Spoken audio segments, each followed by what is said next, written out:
Magic Treehouse Book Number 2, Haunted Castle on Hallows Eve by Mary Pope Osborne. Chapter 11, Or Else. Jack and Annie were too stunned to speak. Staring at the blizzard creature, Jack remembered the story of the Rabbit King, how the king had wanted to be a bird, how he had stolen a spell from the Wizard of Winter, and the spell worked only halfway and left him half bird and half human. The Rabbit King jumped from the window on the floor. One by one, his raven bodyguards rushed into the room after him, and last 20 rabbits came through the window. Soon, Jack and Annie were surrounded by dark wings, sharp beaks, and bright eyes. The Rabbit King twisted his head from side to side, looking from Jack and Annie. "Where are the 2 ravens who stole my diamond?" he asked in a raspy voice.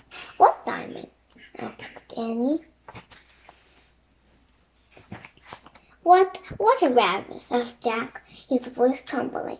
He wished desperately that he still had the diamond of destiny to give him strength and courage.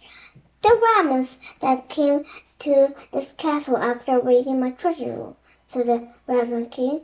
"Where are they hiding?" Jack tried to imagine that he was still holding the diamond. "We don't know anything about them," he said in a low, steady voice. Pretending to hold the diamond actually made him feel brave. "We don't know anything about them?" said the Raven King. "No," said Jack. "You must have the wrong castle." "Ah, the wrong castle," said the Raven King. "Yes," said Jack. "Perhaps you're right," said the Raven King. "But are you certain you haven't seen them? They look very much like this little one here." The Raven King threw his cape over his shoulder and held up an arrow bird cage. The raven was held captive inside. "Jack, me!" the raven croaked. "Teddy!" cried Annie. "His name is Teddy," said the Raven King. "How charming! I've caught a teddy. I think he'll make a wonderful pet, don't you?" Jack was horrified to see Teddy trapped in the Raven King's cage. "It's not charming," he said. "It's cruel. You'd better let him go or else." "Yeah, let him go," said Annie. "Or else." "Or else," said the Raven King. "Or else what?" With backward jerks of his head, he laughed a raspy laugh. As the king laughed, Jack glanced at the floor under the window. He saw the hazel tree. He moved towards it. The Raven King caught sight of him. He laughed up after him. "Quick, come!" he called to one of his bodyguards. Jack dashed for the twig, but before he could grab it, the king's bodyguard had scooped down across the floor and picked up the twig in his beak. As the raven carried to the top of the window, Jack noticed that one of his tail feathers was bent. "Jack, look, it's Rock!" said Annie.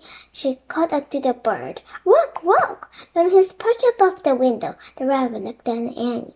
"Rock, it's me, Annie," she said. "I helped you when the people in the village threw stones at you, remember?" "What nonsense!" croaked the Raven King. "Bring me the stick, bird." Rock then moved, gripping the hazel twig in his beak. He stared at Annie. "Give the twig to Jack, Rock," she said. So he sent her tiny back into a boy. "So that ugly little stick is a magical wand, is it?" said the Raven King. "Bring it to me, bird, now." "Don't do that, Rock," said Annie. "Don't let him boss around you any more." The raven stared at Annie for a moment with his dark brown eyes. He looked at the Raven King. He looked at Annie. Then he swooped down to Jack and dropped the hazel twig in his beak. Jack grabbed it. "Traitor!" the Raven King shrieked at Rock. "You'll pay for this!" He lunged toward the raven. Rock tried to escape, but the Raven King grabbed him by the throat. Jack had to save Rook and pointed the hazel twig at the Raven King's back and shouted, "Oh, hazel twig from hazel tree, make him what he wanted to be." A defending wind roared through the room. A blinding light flashed. Then all was clear.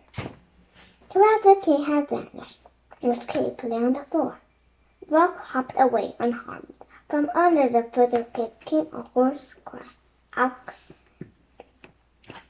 Annie lifted the cape and uncovered a tiny raven. Oh, he said softly. The bird touched his crowny neck. Out he croaked again. Hello yourself, Annie said, smiling. She stroked the downy feathers of the creature's head. Then she looked up at Jack. How did you come up with that rhyme?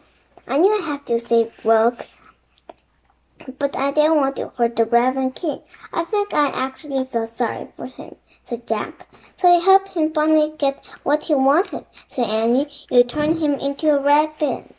Yeah, Jack said. Now he can live his whole life as a bird. Rock flew off to the window ledge. He looked around at all the rabbits. It was clear that he had become their new leader.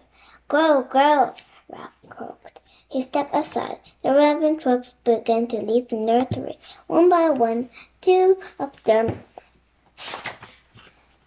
escorted the new member of their flock as he timidly flapped his small wings. Rock was last to leave. He looked at Annie and Jack with a long gaze. Then he leapt out of the window ledge and flew away into the light of the silver sun.